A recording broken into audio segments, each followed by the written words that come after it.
Cette émission s'adresse à un public averti. Doc Mayou et José Arsenault. Au réseau Cogeco, vous écoutez Doc Mayou et José. Avec le Doc et José Arsenault. Bonjour, bienvenue dans l'émission Le Doc Mayou et José. Bonjour, Doc. Oui, José, bon matin. Merci à notre dernier auditeur d'hier qui nous a amené finalement l'inspiration pour notre sujet d'aujourd'hui.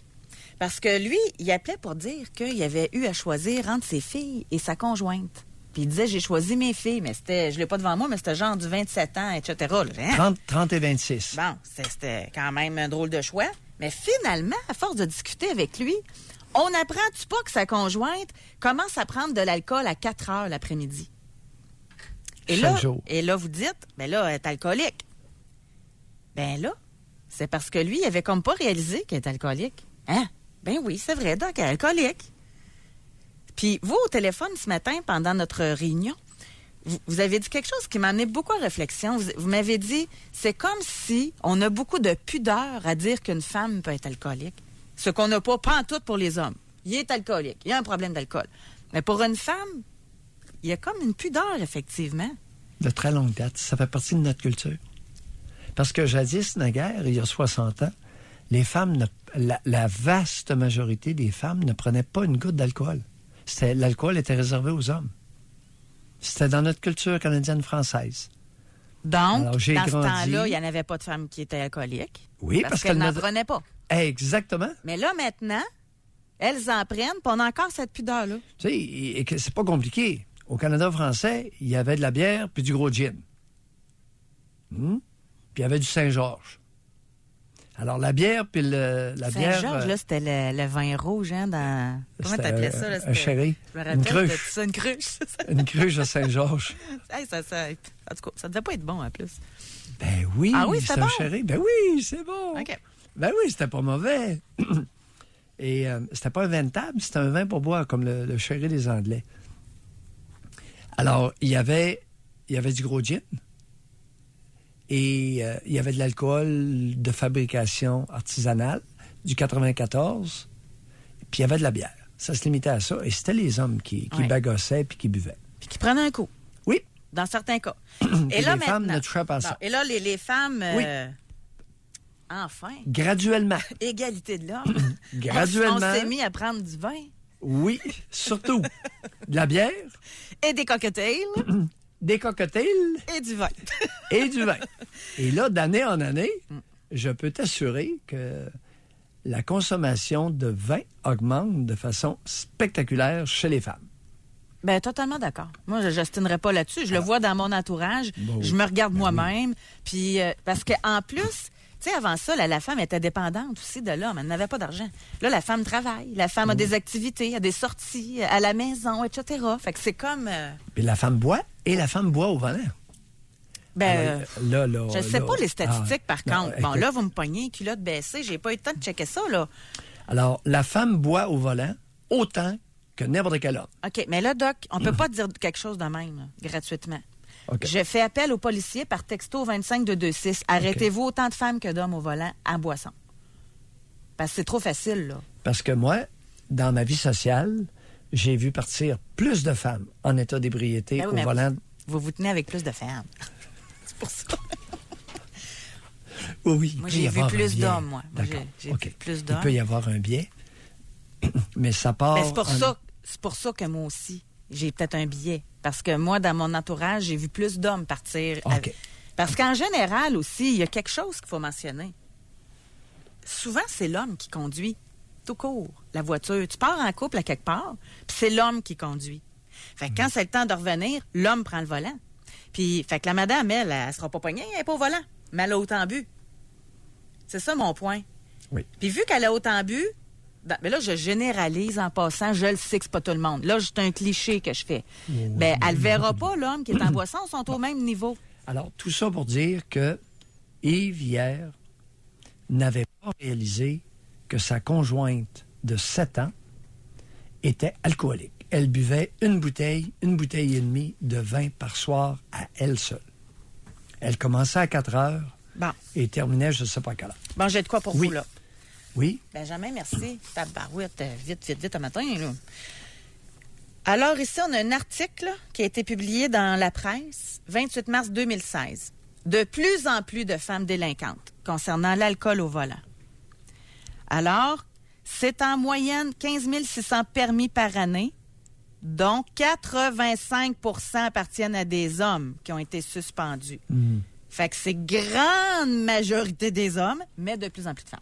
Oui, OK. Bon, fait que ça, c'est On réglé. va prendre les statistiques de 2016 et avec une augmentation importante à chaque année. C'est ça.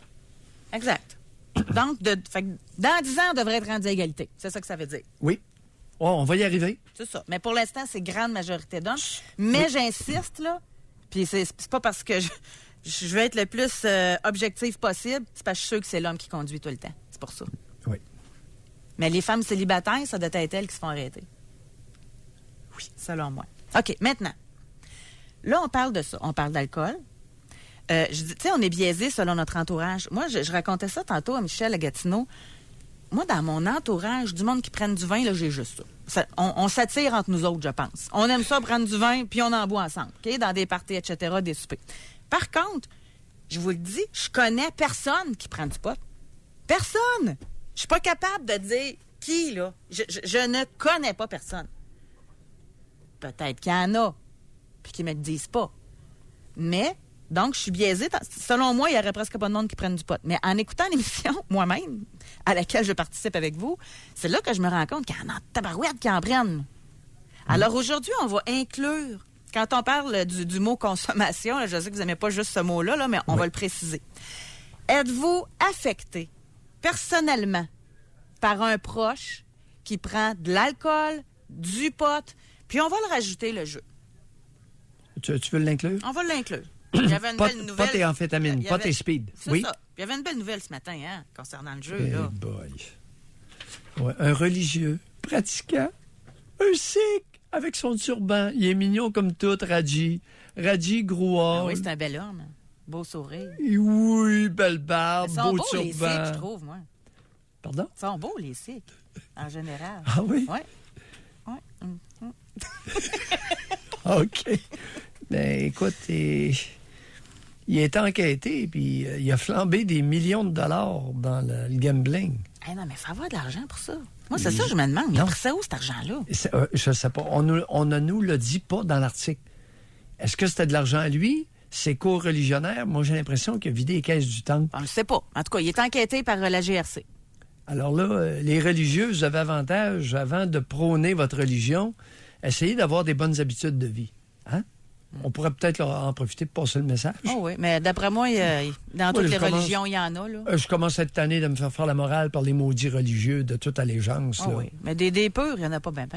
Ouais. Des purs Les imparfaits, hypocrites, là. je pense que les hypocrites, il y en a plus que des purs. Je ne vous obstinerai pas là-dessus. Et Oui. vivre, puis quand on dit un proche, là, Oui. ça peut être votre conjointe, votre conjoint, ça peut être votre enfant, ça Oui. peut être vos parents, mais on veut que ce soit contemporain. On veut pas des histoires de v'là 30 ans.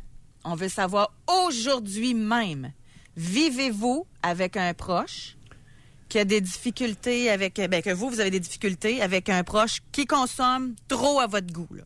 Drogue, alcool, jeu. On va aller à la pause. Christian est avec nous. On va lui parler. Sa conjointe est alcoolique. Jusqu'à 11h, au réseau Cogeco. Doc Mayou. Doc Mayou et José. Et José Arsenault. Avec le Doc et José Arsenault. On va aller au téléphone dans les prochaines minutes, mais je suis en train de lire des gens. Et la question, ça fait 2 fois 2 personnes qui posent une même question. Qu'est-ce qu'un alcoolique? Pouvez-vous définir un alcoolique? Mon conjoint prend 1, 2 ou des fois 3 bières par soir. Bon. Alors, on reconnaît, très bonne question, on reconnaît que l'alcoolisme, chez l'homme, 4 à 6 bières par soir. À partir de 4 à 6 par soir, c'est de l'alcoolisme léger. L'individu peut être fonctionnel, mais c'est beaucoup d'alcool. Et 4 ça à 6 affecte le bières, lendemain. c'est une bouteille de vin. Si on fait le... Oui. Alors, une bouteille de vin et demi, on est alcoolique à chaque soir. Parce qu'on est alcoolique, pourquoi? Parce que ça dérange le lendemain. Ça affecte l'humeur du lendemain. Les personnes qui prennent 4 à 6 bières par soir sont nécessairement plus irritables le lendemain, vont moins bien dormir. Le sommeil est moins bon. Vous vous endormez plus vite, mais vous vous réveillez dans la nuit. Moi, je pense que là où il y a un problème, là, Oui. c'est justement quand ça affecte. Mais, tu sais, une bière par soir, moi, c'est pas alcoolique, là. Non, Tu sais, non, deux non. bières, la madame, moi, je vous répondrais non, là. Mais ça, c'est moi, là. Mais, admettons, rendu à 4-6 bières. Oui. Ben l'homme qui pèse 350 livres, là, Oui. c'est comme lui qui pèse peut-être 120 puis qui en prend 3, là. Fait que c'est difficile, moi, je trouve, de mettre une quantité parce que c'est variable selon les personnes. C'est un ordre de grandeur.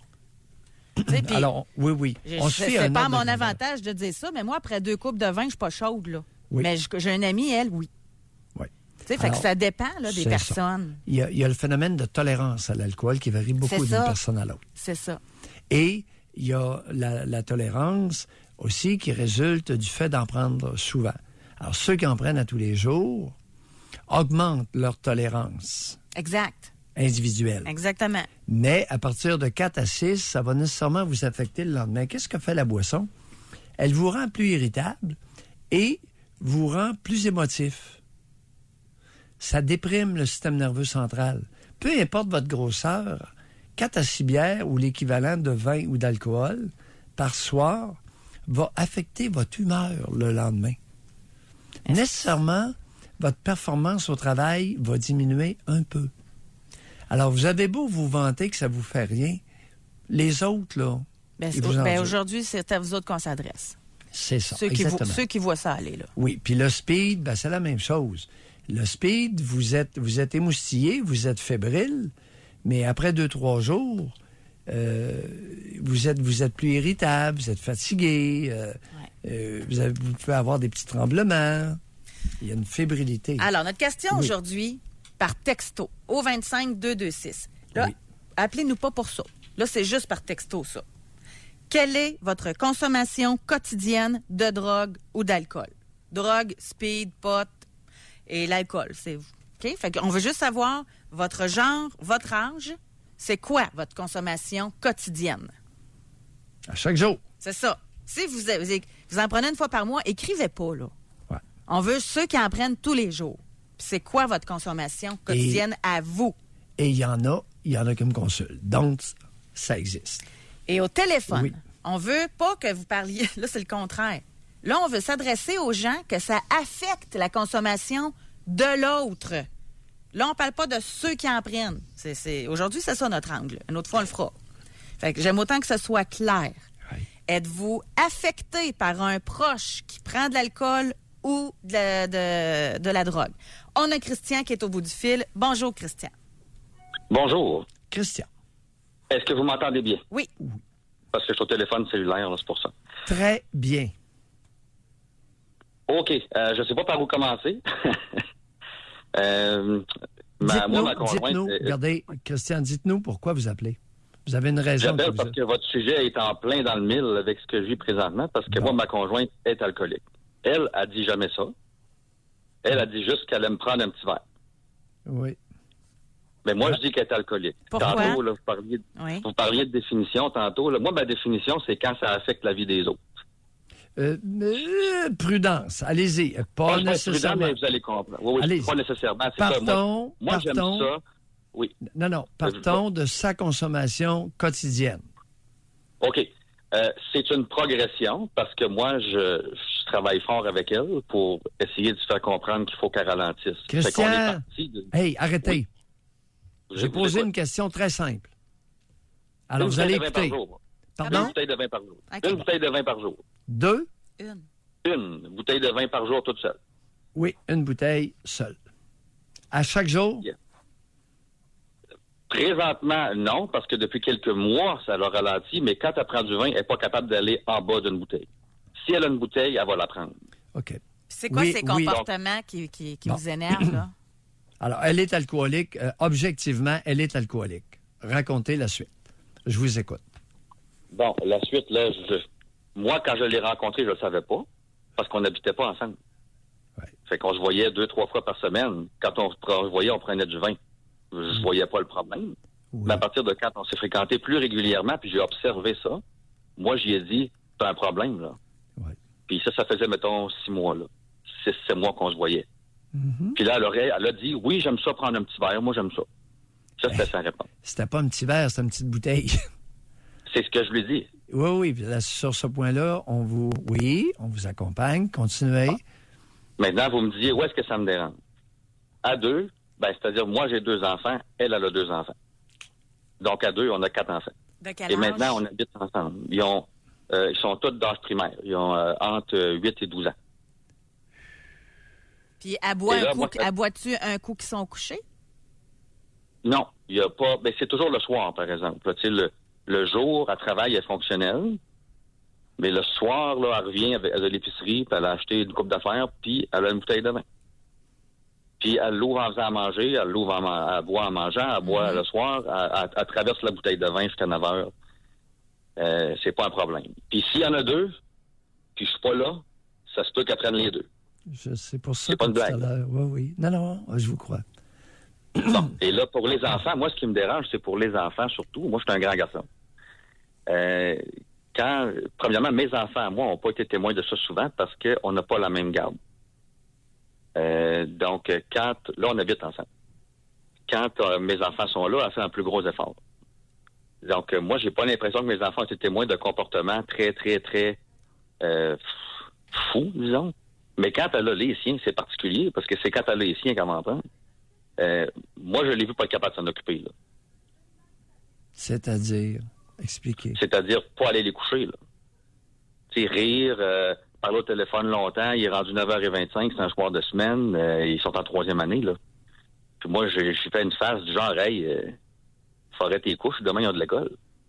Puis là, elle rit, puis elle a le verre dans les mains, puis, tu sais, elle est pas impolie, là, dans le sens que, tu sais, elle fait une face du genre, oui, ce sera pas long, tu sais, puis avec un sourire, mais c'est long. Puis elle descend en bas, puis là, vu qu'elle est chaude, elle lui parle longtemps dans le lit. Parce qu'ils en profitent, là, tu sais, je veux dire, ils peuvent... Elle s'endort avec un des 2, là, des fois, là, parce qu'elle passe complètement, là. Garçon ou fille? Un de chaque. Avec lequel qu'elle s'endort le plus souvent? Le petit gars. Qui a quel âge? Présentement, il y a 9. Mais ça fait depuis qu'il y a 5 que moi, je le connais, là. Christian, Ça a toujours été comme ça, là. qu'est-ce que vous faites là? Pardon? Qu'est-ce que vous faites là? Là, dans cette relation-là? Oui. Moi, premièrement, c'est sûr, je vous répondrais tout simplement que je suis bien avec elle. Je trouve que c'est un gros problème. Mais c'est une compagne très agréable. Moi, je l'aime, cette femme-là. Et puis, comme je vous dis, j'ai vu une progression depuis cet été. En fait, depuis 1 an, peut-être. Christian? C'est moins pire. Alors, qu'est-ce que je fais là? Christian, Moi, je veux... Attendez. Comment vous trouvez ça, vous, la mère qui s'endort dans le lit de son fils de 9 ans, qui est bien chaude? Comment vous trouvez ça? Je trouve ça très, très disgracieux, irresponsable. Je pourrais dire pas intelligent, mais tellement affecté, rendu là, que en fait, c'est le plus gros problème de l'alcoolisme. Je trouve que tu peux pas raisonner avec ça. Attendez, Christian, comment concilier... C'est une femme qui a quel âge, en passant? 41. Comment concilier une compagne très agréable avec une compagne qui est bien chaude, qui est tombée endormie dans le lit de son fils de 9 ans? On s'en va où avec ça? C'est une compagne très agréable. Aïe aïe! Oui, c'est que c'est pas ça, ce comportement-là n'arrive pas à tous les soirs. Moi, ce que j'essaie de faire, je vais vous le dire, là, c'est avec la patience. J'ai vu que c'est plus comme ça tous les soirs maintenant. S'endormir avec son garçon, ça c'était anecdotique il y a 1 an ou 2. Maintenant, ça n'arrive plus. Maintenant. Sauf qu'il faut plus qu'il y ait d'alcool dans la maison. Moi, c'est le deal que depuis que j'habite avec elle, j'ai dit, il n'y a plus d'alcool dans la maison. Et? Moi, si je peux me permettre d'aucune affaire. Moi, je pense pas qu'en mettant des règles de même que c'est ça qui va changer. Je pense qu'à maintenant, elle va se tanner. Tu sais, c'est pas une enfant, là. Vous avez raison. Si je peux répondre au docteur, vous avez dit comment vous conciliez ça, c'est que elle va admettre d'emblée qu'il y a un problème et cette règle-là dont vous parlez, José, là, elle est d'accord avec ça. Oui, elle achète la pile. C'est-à-dire, Non. Elle est d'accord. Elle est consciente qu'il faut qu'elle fasse des efforts. Par contre, les efforts, je vous dirais qu'elle est capable de maintenant, là, elle est capable d'attendre à la fin de semaine. Donc, du lundi au jeudi, là, c'est difficile. Elle m'en parle, par exemple. Elle trouve ça difficile le soir. Mais elle est capable d'être de bonne humeur quand même. Elle me remercie, là. C'est pas une blague, elle a l'air honnête. Mais la fin de semaine, le vendredi, elle me regarde et elle dit là, je veux pas me faire chicaner. Puis elle a ralenti la vitesse à laquelle ça rentre aussi. Fait que là, en fin de semaine, on a été capable de s'en tenir à une bouteille à 2 au souper. Puis samedi, on avait un souper au restaurant. Pour combien de temps, Christian? Ça fait un peu plus d'1 an que je vois des progrès, moi. C'est clair que si ça n'avait pas changé du tout, ça ferait longtemps que j'aurais débarqué de là. Mais je vois, il y a eu des séquences de 3 semaines sans en prendre. Le gros problème, moi, je continue à dire qu'elle est alcoolique dans le sens qu'elle trouve ça encore difficile de ne pas en avoir. Tu sais. C'est comme ça que je le vois. Est-ce qu'elle va aux alcooliques anonymes? Elle est déjà allée. Et pendant qu'on était ensemble. Elle a déjà vu un travailleur social aussi. Elle a consulté un médecin aussi. Parce que son médecin, lui, il soupçonne que c'est à cause de son trouble de déficit d'attention. Elle a un TDAH. Et son médecin lui a dit peut-être que tu automédicamentes ton trouble en te calmant le cerveau avec ça. Et qu'est-ce qu'il lui a donné comme pilule? Des pilules contre le TDAH. Là, j'ai de la misère à vous nommer la molécule. Vivance, Adderall. Il lui a donné du speed. Quelque chose. Fait qu'il a donné de la drogue pour qu'elle prenne plus d'alcool. Ouais. Lui, il a donné un médicament qui dure plusieurs heures pour la journée. J'oublie le nom. Là, si elle le prend le matin, elle va... Du Concerta, c'est du Ritalin enrobé. Alors, il a aussi donné du Ritalin. Ritalin pour le soir. Concerta, Adderall. Tant qu'à ça, tu as soumis de prendre de l'alcool. Pardon? Qu'est-ce qu'elle fait comme travail dans la vie? Dans quelle sphère, sans trop l'identifier, là? Elle est en communication, événements. Oui. Elle organise des événements, elle gère des événements, elle vire vite. Là. Elle vire vite, puis elle a un TDAH. Oui. Exact. Oui. Christian, soyez prudent pour ne pas vous faire rouler dans la farine. Oui. OK? Oui. Bye. Bye, merci. On va aller à la pause. Là, on est dans l'alcool, on est dans le speed légal, on est dans le TDAH alors que c'est une gestionnaire. Aïe, aïe. Il y a des femmes qui sont le dindon de la farce, il y a des hommes aussi qui peuvent devenir le dindon de la farce. Mais pourquoi il serait dindon de la farce, là? Écoute, il se fait utiliser. Tout un montage avec le médecin, puis là, c'est rendu que notre alcoolique a un TDAH, puis... OK, vous pensez que c'est pas vrai? Vous croyez pas que le médecin a dit ça à sa conjointe? Oui. Bon, c'est pas lui qui se fait utiliser, c'est le médecin qui vend des pilules, là, le problème. Le médecin ne vend pas de pilules, mais le médecin prescrit. C'est une façon de parler. Peut prescrire du speed légal, puis là... C'était une façon de parler. On est rendu dans un mix, là. Ça va mal aller tantôt, là. Oh, on n'est pas... Tu sais, sa compagne, j'aurais pu lui demander, j'ai eu envie de lui demander, lorsqu'il nous a dit que c'était une compagne très agréable. J'aurais aimé ça entendre en quoi elle est agréable. On le sait. Un autre qui est belle. Pensé, vous un nous autre avez qui est belle, qui est ardente sexuellement. Vous nous avez... Ah, ben là, non. Vous venez de faire ce que je voulais dire. Je m'en allais dire, vous nous avez justement surpris parce que vous n'avez pas posé la question ou abordé ce thème-là. On va aller à la pause. On veut savoir par texto combien et surtout quoi, là. Et quelle quantité quotidiennement vous prenez de drogue ou d'alcool. Si vous dites alcool, moi j'aimerais ça savoir si tu de la bière, si tu du vin, si tu du fort, c'est juste un petit détaillé là. Et on en a plusieurs en passant qui ont commencé à écrire femme 36 ans, une bouteille de vin par soir. Moi en écoutant le hockey, c'est 3-4 bières, donc ça ressemble à ça. Homme 45, 8 à 12 bières par jour, je fume un joint par jour, j'ai une bonne compagnie qui va bien, je suis heureux, je ne crois pas que mon tempérament change. On a ici... Cher ami, homme 45 ans, 8 à 12 bières par jour, plus un joint. Cher ami, je pense pas que... Non, vous êtes un mauvais observateur de vous-même. Demandez donc à vos proches de quoi vous avez l'air après 12 bières puis un joint. Ici, on a homme 47, 12 et 15 bières par soir. Je travaille 50 heures par semaine. Pas toujours évident de se lever le matin. Femme 40 ans, 2 joints... Attends un peu. Finalement, un brin d'honnêteté. 12 à 15 bières par soir. Pas évident de me lever le lendemain matin. Bon, merci. Un peu de franchise avec soi-même. Oui. Femme 40 ans, 2 joints de pot et 1 ou 2 verres d'alcool par jour en moyenne. Femme 62, 1 litre de vin par jour et je peux commencer à 15 heures. Homme 23, je consomme du cannabis tous les jours depuis 3 ans et ça régulièrement dans la journée. Je travaille 40 heures semaine. Je suis conscient de ma surconsommation et prévois ralentir.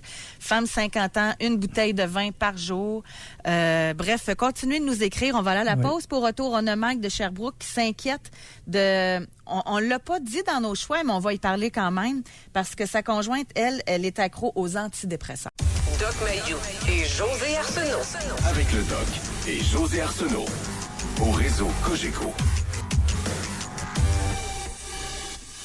Ce que je suis en train de lire là, je pense pas que publiquement ça se dit autant.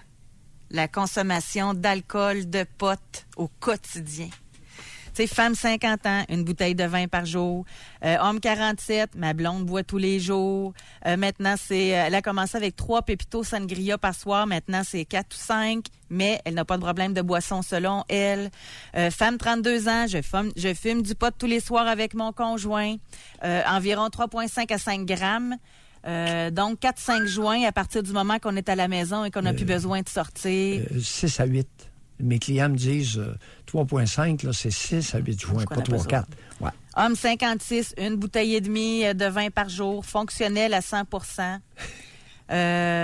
Femme 41, 3-4 bières le jeudi, samedi, 1 bouteille de vin.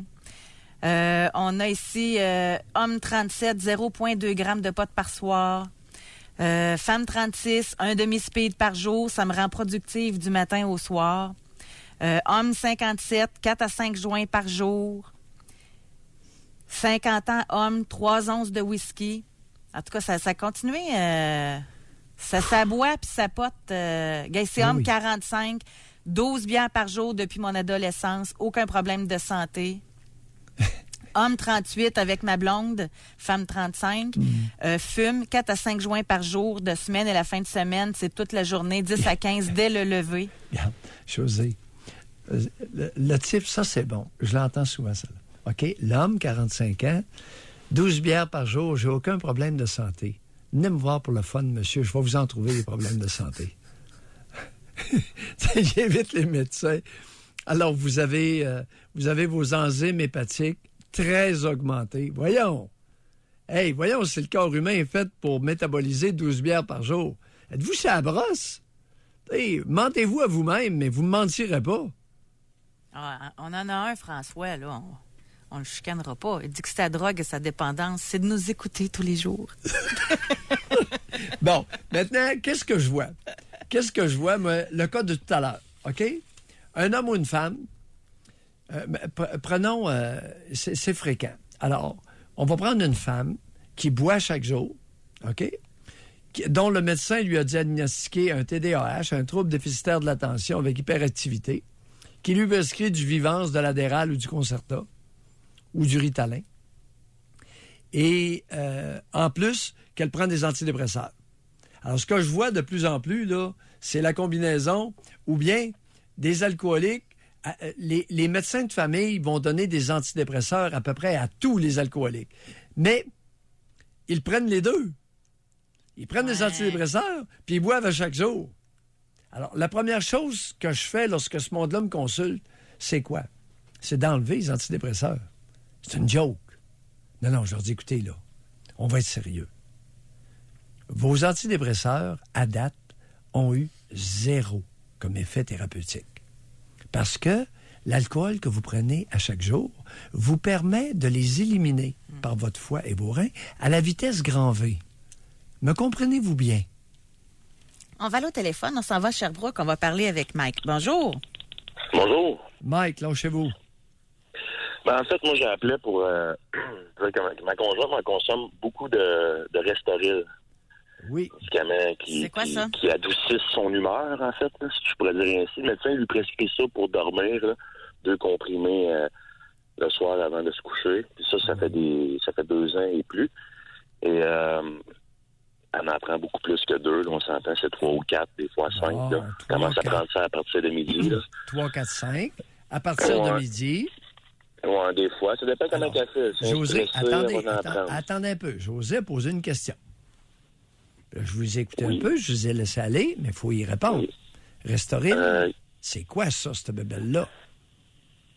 Personnellement, je sais pas c'est quoi exactement, mais je sais que ça fesse. Bon.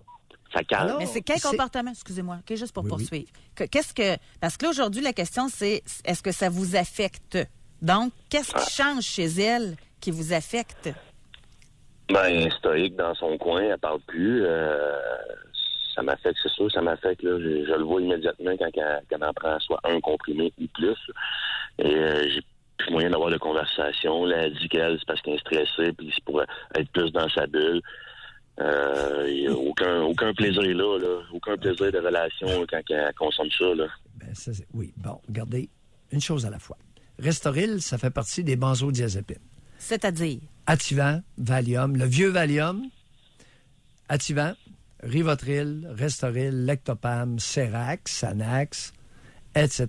Fait que c'est pour tout dormir, ça. C'est un très mauvais somnifère. Autrement dit, c'est un somnifère qui ne fait pas effet. Après 3 semaines, ça ne fait plus effet. OK. Autre point. Qu'est-ce que ça fait au cerveau? Le même effet au cerveau que l'alcool. OK. Alors, c'est l'équivalent de prendre la boisson. La famille des benzodiazépines, c'est de l'alcool en comprimé au niveau de leur effet sur le cerveau. Alors, ça vous gèle un peu, ça a un effet anxiolytique, ça diminue votre anxiété, puis vous êtes gelé, puis vous êtes un peu sur la brosse, puis vous êtes bien. Hein? Ouais, Et ça ressemble à ça. même problème qu'avec l'alcool, José. Tu commences avec un, après un bout de temps, ça fait plus effet, t'en prends 2. 2 font plus effet, t'en prends 3. 3 font plus effet, t'en prends 4. 5. C'est ça qui arrive à la compagne de Mike. Exact. Alors, elle est gelée, elle est sur la brosse. À partir de midi, 3 heures, là, à un moment donné, elle est sur la brosse, elle est tranquille, elle dit PMO. Exactement. Bon. Quel âge a-t-elle? Hello. Quel âge a-t-elle, Mike? 45. Oh! Et ça fait combien de temps que vous faites vie commune avec elle? Parlez-nous un peu de votre... Ça fait 2 ans. Ça fait 2 ans que je fais vie commune avec elle. Puis ça fait 2 ans qu'elle prend ça. Ça a été prescrit. Avant, elle avait d'autres problèmes de consommation des médicaments qui ont... Elle a arrêté ça, le docteur, pour pallier à son stress et à son manque. Oui. En tout cas, Est-ce qu'elle prend un peu de boisson? Non. Y a-tu pas du des tout. enfants dans le décor? Non. OK. Drogue? Non plus. Est-ce qu'elle a déjà pris de la drogue ou de la boisson? Prescrit. Ouais. Elle a eu de la morphine par injection prescrit pendant très longtemps. Pourquoi? Ça a été arrêté. Elle faisait elle a eu des problèmes de santé aigus, elle a été traitée à la clinique de la douleur. Et ils ont coupé ça du jour au lendemain. Son médecin s'est fait taper ses doigts parce qu'il prescrivait des trop grosses doses. Fait qu'ils ont coupé ça, ils ont embarqué ça sur Tylenol et ainsi de suite. Mike, un grand malheur arrive rarement seul. Ouais, Bon. écoute. Alors, mon Mike? C'est pas mon malheur à moi, là. Mike, attendez un peu. Qu'est-ce qu'elle a, cette femme-là, qui vous attire tant?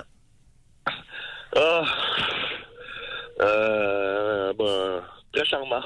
Elle est droite au Très but, là. intelligente. Non, moi, c'est une femme charmante, intelligente, avec qui je trouvais plein de points communs, que j'en trouve encore d'ailleurs. Elle est charmante, elle est intelligente, mais elle est gelée par une balle stoïque dans son coin à partir de 3 heures l'après-midi. Ouais, mon Mike.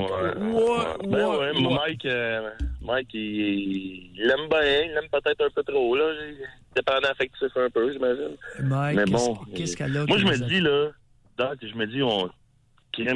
une mauvaise passe, on laisse pas tomber le monde qu'on aime comme ça non plus, là. Oui, Mike. Mike, qu'est-ce qu'elle a qui vous attire tant? Ben, Caroline, qu'est-ce qu'elle a? Je sais pas. Là, je suis rendu Ben, avec, répondez, là, Doc on va est vous la installé. poser, la question. Là. Vous le savez quelle question il va vous poser.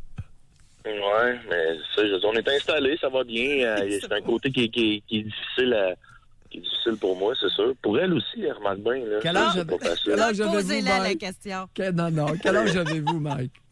40 ans. Vous avez 40 ans. En avez-vous déjà connu une savoureuse comme elle auparavant dans votre vie? Savoureuse comme elle, non. Pas vraiment. Ouais, c'est exactement ça. Non, j'en ai jamais connu Ça a des pris du savoureuses temps, comme elle. il est arrivé. Mike, Mais bon, Mike, je vais être franc avec vous. Oui, Si elle a beaucoup de saveurs, oui, on ne se met pas le nez dans son problème de Restoril. ouais. Alors vous, récoltez ce qu'elle a à offrir et vous vous en réjouissez. Ouais, mais je suis rendu là. Je suis vraiment rendu là dans notre couple. Là. Je récolte là, ce qu'elle a à offrir. Là. Puis le reste, ça m'affecte pas mal moins là, ces temps-ci. Là. Bon. Depuis quelques mois, ça m'affecte un peu moins. Là. Savez-vous pourquoi que je dis ça? Cette femme-là, pour des raisons X, écoutez, elle a été sur la morphine intramusculaire par injection, sous-cutanée. Ouais. C'est-à-dire, c'est sous-cutané ou intramusculaire, peu importe. Je pense que ça doit être sous-cutané. Elle était à la morphine. Ouais. Elle a fait un maudit bout. Alors, si cette femme-là vous fait du bien et que vous pouvez lui faire un peu de bien, vous continuez. D'accord? Wow. Bye, Mike. Merci. Merci beaucoup. Ça s'attendait pas à ça, lui. Non, hein? Vois-tu, José, plus bel exemple, chaque cas est un cas d'espèce. Tout à l'heure, on avait une mère de 2 enfants qui recevait aussi chez elle 2 autres enfants du conjoint. On n'est pas dans les mêmes rôles. Mais même au niveau de l'alcool, là, l'homme d'affaires qui disait qu'il travaillait beaucoup puis que ça l'a fait. Il avait de la misère à se lever le matin, admettons, OK?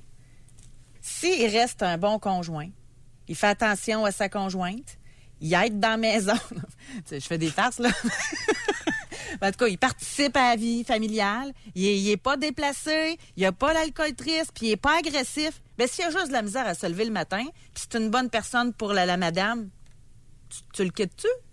Bon. Si après 15 bières, il vomit pas,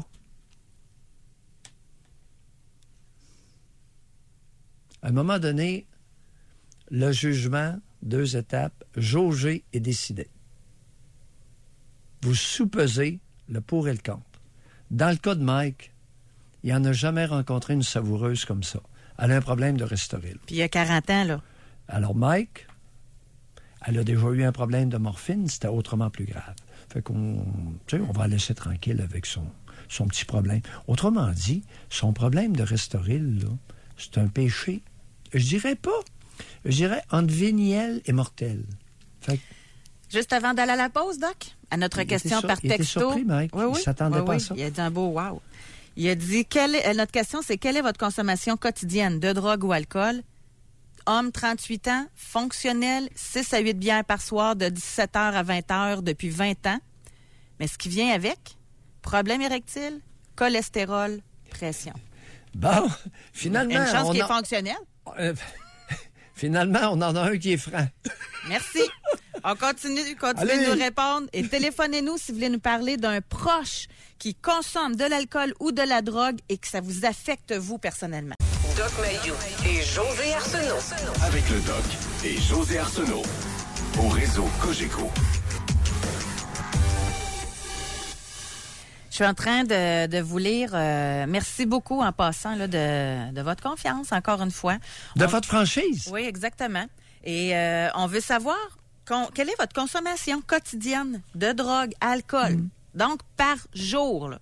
Puis j'insiste, ceux qui boivent pas ou ceux qui en prennent une fois à Noël, c'est correct, vous pouvez l'écrire, là, mais c'est pas ça qu'on veut savoir. Aujourd'hui, on veut vraiment mettre le focus sur ceux qui consomment de façon quotidienne de l'alcool ou de la drogue. Et au téléphone, c'est sûr que là, c'est pas évident parce qu'on veut être dans le contemporain. Est-ce que vous avez un proche qui consomme puis que ça vous affecte vous personnellement? Avez-vous un enfant que vous savez plus quoi faire avec, là? Ou des parents? Ça peut être un conjoint. Êtes-vous impliqué là, de près avec quelqu'un qui a des gros problèmes de consommation? C'est le temps de réserver votre circuit téléphonique. Ici, on a... homme 39 ans, 3 grammes de cannabis par jour, plus 3 grammes de wax shatter, extrait THC à 90% par semaine. Ici, on a homme 29 ans, 6-8 bières par soir et 2-3 doses de cannabis le soir aussi. Travaille 70 heures par semaine. Femme 20 ans. En arrêt de travail depuis 1 an pour cause de blessures au travail, consomme une puff de cannabis par soir pour soulager la douleur avant de dormir puisque et la ville et autres ne font aucun effet. Bon. J'aimerais peut-être un petit mot là-dessus. Effectivement, on va étudier le phénomène cannabis en lien avec son effet analgésique. Et il se pourrait que le cannabis, le cannabidiol, CBD, soit beaucoup plus efficace que tout un paquet d'analgésiques actuels vendus sur le marché. Il se pourrait. Parce que, pas le THC. Le THC, dans certaines variétés de cannabis, donne de l'euphorie. Mais il y a des sortes de chanvre indien à forte teneur plutôt de cannabidiol, le fameux CBD, qui serait plus efficace chez beaucoup de personnes affligées avec des douleurs chroniques. Ça va être étudié, on va vous revenir, on se tient à jour. Et effectivement, il y a des personnes qui l'ont découvert par eux-mêmes, par essai et erreur, et il se pourrait que ce soit confirmé. On a ici, femme 41 ans, 1 bouteille par soir depuis 10 ans, lorsque j'ai arrêté de fumer. Pour arrêter de boire, j'ai juste à recommencer à fumer. Ça m'amène à une question. Oh non, écoute, bon, là, c'est ça, on est dans le mensonge. Non, madame. Mais j'ai une question pour vous. Quelqu'un qui est accro à quelque chose, tu vrai qu'il va le compenser par d'autres choses? Pas nécessairement. Alors, écoutez, elle est devenue alcoolique, 1 bouteille par soir, supposément parce qu'elle a arrêté de fumer. Voyons, madame, c'est un gros mensonge à vous-même, là. Qu'est-ce que vous ne vous dites pas? Voyons. Puis là, elle n'aurait qu'à recommencer à fumer, puis elle serait plus alcoolique. Aïe, aïe. Rien n'est impossible, mais c'est tellement peu plausible. Alors, tous ceux qui ont des problèmes de dépendance sont souvent à des degrés différents de fiefés menteurs. C'est le gars de 45 ans qui nous dit qu'il prend 15 bières par soir, 12 à 15 bières, puis le seul problème qu'il a, il a un peu de difficulté à se lever le lendemain matin. Voyons, cher ami, pensez-vous qu'on va vous croire? De quoi vous avez l'air le lendemain matin après avoir pris 15 bières? Voyons. On va aller au téléphone, on va parler avec Louis. Bonjour. Bonjour. Louis. J'appelle, au fond, moi j'ai eu des problèmes avec mon père dans la jeunesse, puis ça revient aujourd'hui. Au fond, mon père, il prenait environ une caisse de 12 à 24 par soir. Oui. En revenant de travailler. Il était dans le salon pendant que ma mère nous faisait les devoirs, le souper, le ménage. Oui. Puis, au fond, pendant un temps, on a enduré. Ma mère s'est séparée de lui 2 fois. Il est revenu parce qu'on était petits, fait qu'on demandait notre père, quoi. Puis, j'avais à peu près 11 ans. Mon frère, j'avais un pétard un peu plus vieux. On s'est tous mis à la table. On lui a dit le problème. Et il nous a dit, vous ne changerez pas. Je ne changerai pas pour vous autres. Puis on lui a dit, garde, on se fait son choix. C'est soit l'alcool ou c'est nous autres. Parce qu'avec l'alcool, il venait agressif et... Quel âge aviez-vous lors de cette fameuse rencontre? Rappelez-nous votre âge. Pardon? J'avais 11 ans. Louis, qu'est-ce qu'un enfant de 11 ans fait dans une réunion familiale où le bonhomme a un problème d'alcoolisme? Comme je vous dis, j'avais mon frère qui était un peu plus vieux, ma soeur un peu plus vieille aussi. Mon frère avait 15 ans, puis ma mère elle voulait qu'on lui explique le problème de notre point de vue, comment on voyait. Tu sais. Ouais. Votre mère, là, votre père est alcoolique. Votre mère, c'est une sainte, ça, cette affaire-là? Je n'irai pas jusqu'à dire que c'était une sainte. Ouais, pas un gros jugement. De traîner les enfants dans ce genre de situation-là, pas fort, la madame, là. Hein, s'est séparée 2 fois. Pourquoi qu'elle est revenue avec l'alcoolique? Comme je vous dis, c'est nous autres, c'est plus jeunes, on réclamait. Puis Louis, hey, vous avez quel âge à l'heure actuelle? 24 ans. Et c'est pour ça que je vous appelle, en fait. Pourriez-vous faire un effort pour cesser de vous mentir à vous-même? Mais gars, il est là, il appelle pour ça, là. Oui, non, mais c'est ça.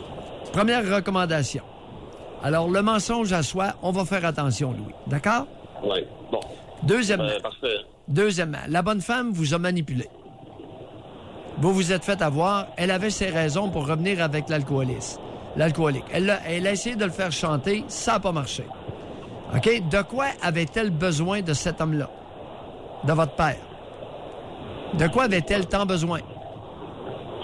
Écoutez, on n'était pas bien fortuné non plus, donc j'imagine que c'était peut-être un problème financier. Bon, alors elle est revenue vivre avec l'alcoolique parce qu'elle avait faim d'argent. Maintenant, vous dites que le problème est revenu, là. Parce que là, aujourd'hui, on veut savoir en quoi ça vous affecte, vous. Donc là, le problème est revenu en quoi? Donc, c'est ça, au fond, après cette fameuse discussion-là, il est parti. Puis, on a tenu contact à peu près quelques mois. Puis après ça, on a coupé les ponts totalement. J'ai passé 7 ans sans lui parler. Rendu, non, excusez-moi, pas 7 ans, 6 ans. À mes 17 ans, tout le monde me disait qu'il avait changé, ça, puis sa femme, elle nous avait écrit. Donc, mon frère, il avait été à voir en premier. Il m'a traîné là-dedans. Il m'a dit, regarde, c'est vrai qu'il est mieux qu'il était, ça va mieux. Bon. Fait que là, ça, je suis allé le voir. Et dans les faits, c'était mieux.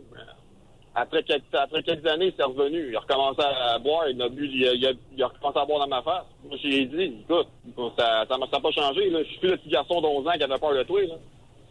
Ça marchera pas. Là. Si tu recommences à boire, je te reflush encore. C'est tout. Ça va être fini là. Bon, là, ça vous regarde. Comme adulte, c'est à vous de décider si vous gardez et conservez la relation avec lui ou pas. Mais votre mère vous a traîné dans un problème qui n'était pas le vôtre à 11 ans. Puis ni votre frère ni votre sœur. Votre mère a été lâche. Elle avait des décisions d'adulte à prendre et elle ne l'a pas fait. Elle vous a utilisé, Louis. OK. Bon, je comprends ce que vous voulez dire. Oh oui, je sais que vous comprenez. Alors, prenez la règle. La règle, oui, prenez bien soin de vous. D'accord? Oui. Merci. Bye. Merci, au revoir. Merci. C'est pas facile à entendre quand même. Là. Oui, c'est pas facile, mais c'est ça. Hey, les enfants de 11 ans, autour de la table, régler le problème d'alcoolisme du bonhomme. Oh non, fais pas ça. Je dirais plus m'en défendre une petite affaire. C'est peut-être naïf, là. Elle était peut-être plus capable. Puis là, elle a voulu montrer au père que ça affectait aussi les enfants. C'est peut-être... Bon, je travaille fort pour la défendre, vous allez dire, là. Mais elle faisait peut-être ça parce qu'elle n'avait plus d'alternative. Elle savait peut-être plus quoi faire, là. Autrement dit, tu es en train de dire que c'est une bonne niaiseuse. Mais c'est pas tout le monde qui a votre QI, là. En voulant la défendre, tu ne la fais pas bien paraître du tout. Mais c'est pas tout le monde qui est équipé. Je le dis gentiment. Il y a du monde équipé qui sont hypocrites aussi. Alors, il n'y a pas seulement de la vertu qui se cache derrière ça, là. Oui, il peut y avoir de la niaiseuserie, mais il peut y avoir de l'hypocrisie. Okay. Puis il peut y avoir de la manipulation, puis il peut y avoir tout ça. Pouvoir, c'est une femme va manipuler. Hey! On va à la pause. Doc Mayou et José. Avec Doc Mayou et José Arsenault. Au réseau Cogeco. On continue de vous lire par texto. Combien vous prenez d'alcool par jour, de drogue? Ici, on a homme 50 ans, 2 bouteilles par jour.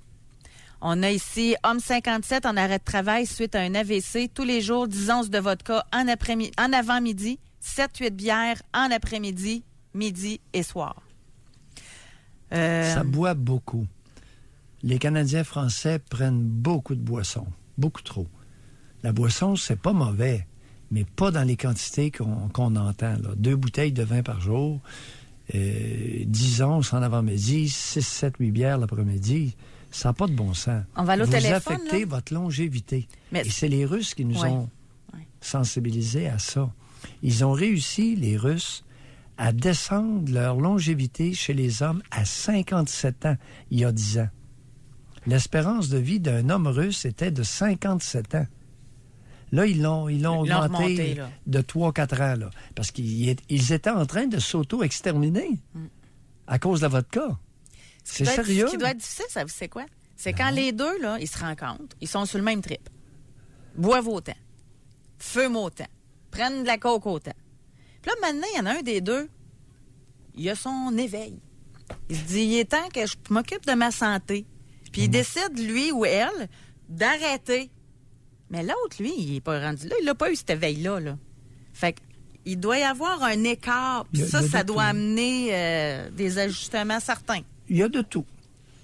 Toutes les situations, c'est pour ça que je t'ai mentionné tout à l'heure, je mentionnais aux auditeurs, c'est du cas par cas. Chaque histoire a un volet personnel. On va parler avec Patrick. Bonjour. Oui, bonjour. Patrick. Moi, mon frère est décédé de consommation, justement, là, le 30 juin l'année passée, 2017. Oui. Et puis, je peux vous dire là, que c'était... ça a été autant de peine que... Non, qu'une regardez, délivrance. Patrick, s'il vous plaît, je suis dans le cirage. Oui. Mon frère est décédé de la consommation. Ça ne me dit strictement à rien. Je suis moi-même un consommateur. Je vais au magasin régulièrement, j'achète toutes sortes de choses, puis ça me fera pas mourir. Je suis allé m'acheter des bottes il y a 2 jours, et puis mes bottes me feront pas mourir. Là. Alors, de quoi parlez-vous? Ils l'ont retrouvé dans un véhicule. Oui. Il y avait un taux de cocaïne dans le sang là, très élevé avec du speed. Donc, il a fait des fibrillations cardiaques. Là. Oh, merci, Patrick. Ben, alors, c'est ça. la poudre avec le speed, son cœur ne l'a pas pris. C'est non seulement un psychostimulant, mais ça stimule aussi le cœur à un paroxysme, puis il a pété. Quel âge avait-il? Il avait 38 ans. Bon. 37 ans. Oui. Et puis, c'est ça. Ça a été autant une délivrance que de la peine, dans mon cas. Là. C'était vraiment quelque chose. Là. Quand on parle là, d'affecter la famille, là, on le voyait pas pendant 2-3 semaines. Oui. Puis, il arrivait, on avait des besoins à y combler parce que là, il nous faisait la faveur de revenir dans nos vies parce qu'on s'inquiétait, tu sais. Le retour de l'enfant prodigue, faut tuer le veau gras. Et Okay. voilà. Oui, pour Là, ceux qui n'ont pas c'était- compris, c'est une fable dans la Bible. Oui, le retour de l'enfant prodigue. Oui. Là, il revenait, puis là, c'était... Oui. On avait tous ses besoins à combler. Il y avait besoin d'argent, il avait besoin d'un livre, il avait besoin d'une place, il avait besoin. Oui. Il repartait, il nous appelait de la prison, j'ai besoin de cantine, j'ai besoin d'argent. C'était tout le temps non-stop, là. C'était... depuis qu'il avait 15 ans que c'est comme ça. C'était comme ça. Et puis... Là, moi, je me suis posé la question à savoir pourquoi que je continuais à l'aider tout le temps. J'avais tellement peur que ça arrive, justement, ce qui est arrivé, que je continuais. J'essaie de l'aider. Des fois, je l'amenais chez nous, là, 2-3 semaines d'attente, puis qu'il se repose, qu'il se remette en forme, puis c'était des belles Patrick, promesses. est-ce qu'il avait déjà menacé de se suicider? Oui. Bon.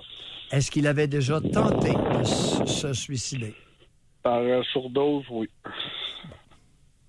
Oui. Alors, votre crainte qu'il finisse par se suicider était tout à fait légitimée par l'histoire personnelle de votre femme. Exactement. Et il vous a manipulé plusieurs années. Vous avez quel âge, Patrick? Là, j'ai 39 ans. 39 ans. On avait 1 an de différence, puis mettons qu'on n'a pas eu une enfance facile, là. C'était vraiment pas évident. Mais on s'est toujours tenu les coudes, on s'est toujours dit que on était là un pour l'autre, peu importe ce qui allait arriver. Patrick. Non, c'est vrai. Non, mais il ne devait pas être là pour vous, si je peux me permettre, là, c'était tout le temps... Non, mais pas dans les derniers temps, mais à 18 ans, j'ai fait une psychose maniaco-dépressive. J'étais vraiment paranoïaque de tout le monde. Là. Je pouvais pas sortir de la maison. Il m'a vraiment aidé à m'en sortir. OK. Votre psychose avait été déclenchée par la drogue ou pas de drogue? Pas de drogue. Pas de drogue, OK. Non. Il m'a vraiment aidé. OK. La première affaire qu'il m'a dit, c'est si moi je capote pas, t'as pas besoin de capoter. OK. Puis je me suis accroché à lui, puis il m'a fait passer à travers de ça. OK, vous nous convainquez. Ouais. Vous avez un propos convaincant. Ouais. Et on comprend que lorsqu'il est décédé, vous avez été à la fois délivré et peiné. Très bien expliqué, Patrick. Bye. Bonne chance. Donc, c'est ça. Merci, Oui, bonne journée. merci. Merci beaucoup. Comme vous dites, chaque histoire est unique. Juste avant d'aller à la pause, on a quelqu'un qui nous a écrit pour dire moi, j'ai un frère de 65 ans qui consomme du matin au soir café brandé à 4 h p.m., bière 10 à 15 par jour, 7 jours sur 7, reste chez ma mère dans le garage, prend du pot, du hache, du speed, de la côte, même du jus, et fait des crises, fait choquer ma mère de 89 ans, menteur, faiseur de troubles. Le 10 décembre 2017, j'ai appelé le 911. Ma mère m'a frappé. Ça fait 11 mois que je n'ai pas vu ma mère à cause de lui. Madame. C'est un homme. C'est un homme qui écrit? Oui. Son frère, OK. Elle a 89 ans. Elle est vieille. Pas grave. Elle frappe le correct parce qu'il dénonce le pas correct. C'est un peu ça, là, son résumé. Ouais, mais écoute, elle a 89 ans. José. Mais c'est quoi, 89 ans? On peut plus rien dire parce qu'ils ont 89 ans? On en dit beaucoup moins. Le sentiment de fierté et de dignité exige que lorsque quelqu'un est à terre, on ne met pas le pied dessus. Elle a 89 ans. On va développer un sujet là-dessus. On va revenir là-dessus. Écoute. Des fois, on peut aussi dire qu'on peut récolter ce que nous avons semé. Effectivement. On choisira notre proverbe, puis on fera une émission. Les vieillards ont cet avantage que il serait préférable de les laisser tranquilles. Tant qu'ils nous achalent pas. Même s'ils nous achalent un peu. Ben là, maintenant, Doc, elle frappe lui parce que s'il a appelé le 911, il devait être en convulsion quasiment, là. Elle a 89 ans. OK. À partir de quel âge, là, on est tranquille depuis se faire chialer après, là? Ben, Quoi que l'on ait fait. En haut de 80, on ralentit le tempo. On va à la pause. Doc Mayou et José Arsenault. Le Doc Mayou et José, c'est le Doc et José. Au réseau Cogeco. On va aller tout de suite au téléphone. Doc, on va parler avec Nancy qui nous appelle de la Beauce. Bonjour, Nancy. Bonjour à vous deux. Nancy, Oui. on vous écoute. Bon, moi, j'ai un fils qui est pris avec le crack. Il a commencé à prendre du crack quand il est revenu de l'Afghanistan parce qu'il est militaire. Oui. Et puis, à plusieurs reprises, là, il a fait plusieurs thérapies, dont là, il est dans une autre thérapie à Montréal. Moi, je trouve ça difficile. Je pense plus que lui. Moi aussi, là, depuis 2 ans, là, je prends des antidépresseurs parce que ça m'a donné un choc terrible là, d'apprendre que mon fils il consommait comme ça. Je l'ai pas su au début. Il a fini par me le dire à un moment donné, faut que je te dise ce que je consomme. Puis il est arrivé aussi qu'il a fait une overdose. Fait que c'est ça. Et disons que moi, j'ai bien de la misère à gérer ça. Et racontez-moi l'aide que vous ont procuré les antidépresseurs dans la gestion de la mauvaise habitude de vie de votre fils. Ben, disons que ça m'a aidé dans le sens que je prends un Effexor. Disons que là, je suis plus calme, je suis moins anxieuse parce que j'y ai aidé beaucoup financièrement. Je sais que peut-être j'ai pas fait le bon choix en l'aidant comme ça, en payant ses dettes puis en lui donnant de l'argent autant. Mais je l'ai fait parce que je pensais de le sauver de ça. Tu sais, je pensais d'arriver à le sortir de cette mauvaise phase-là. Et puis, je me suis aperçu que ça donnait pas grand-chose, dans le sens que je m'en suis rendu malade. J'ai perdu énormément de poids. J'étais très anxieuse, moi aussi, à aller le surveiller. J'allais chez lui pour être certain qu'il ne fasse pas d'auto-overdose. J'étais vraiment rendu déconnecté, là, plus que lui. Oui, et les antidépresseurs, l'Effexor vous a sauvé la vie, en quelque sorte, n'est-ce pas? Ben oui, parce que oui, honnêtement, pour moi, je parle pour moi, oui, ils m'ont aidé beaucoup à cheminer.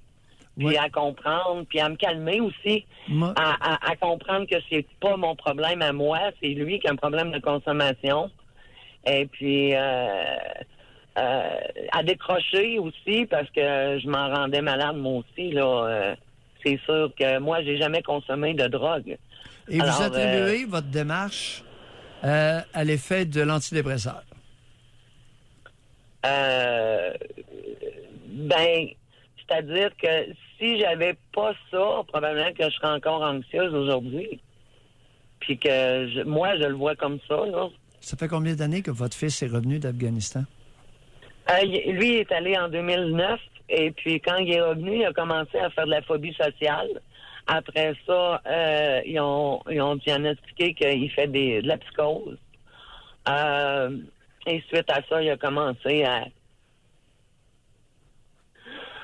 consommer du crack.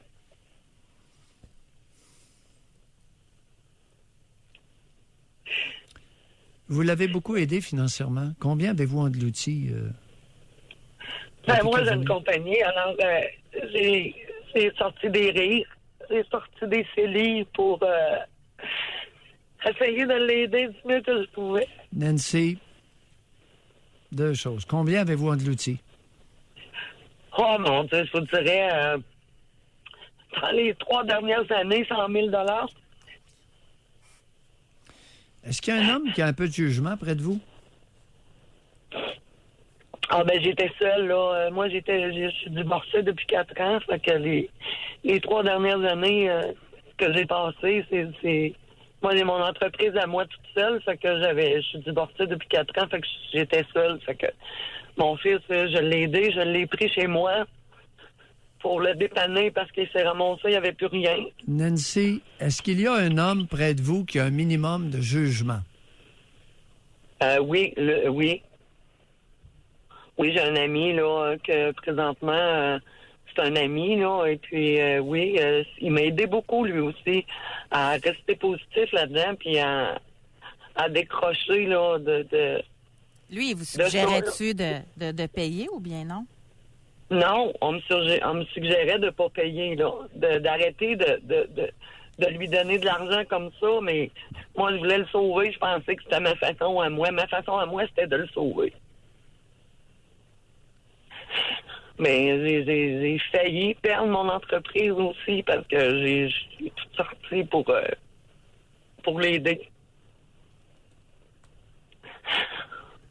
Puis là, ben, aujourd'hui, ben c'est son anniversaire aujourd'hui, il a 33 ans. Et puis, je me dis, des fois, je prie même encore, tu sais, je me dis, mon Dieu, le fait que vraiment, cette fois-ci, il soit bien, là, comme je vous dis, il est à Montréal. Est-ce qu'il a un père, ce...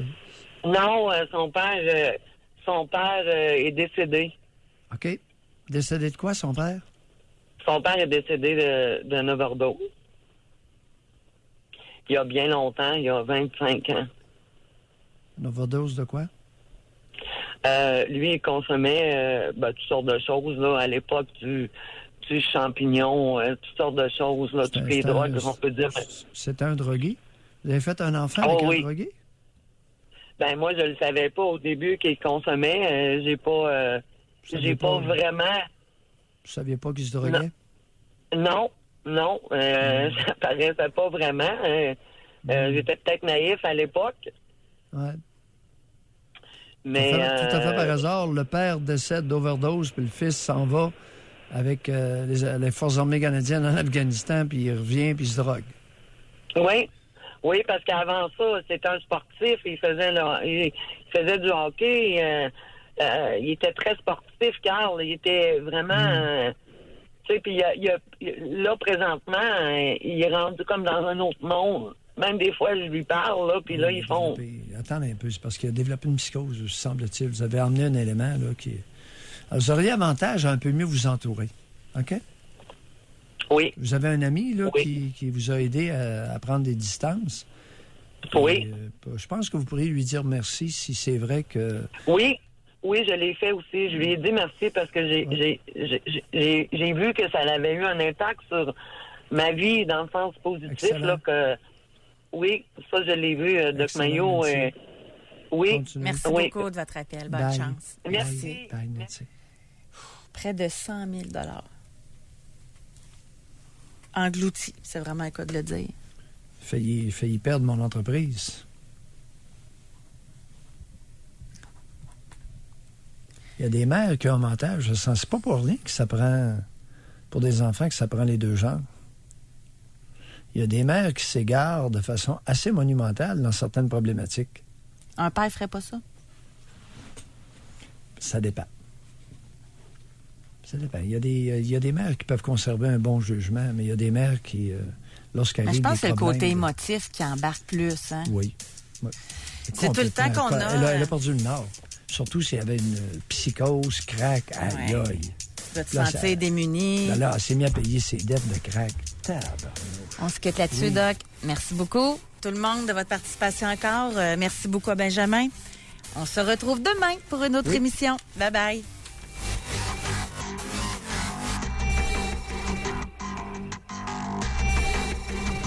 Doc Mayou et José. Soyez là demain, 9h30, pour une autre édition du Doc Mayou et José. Au réseau Cogeco.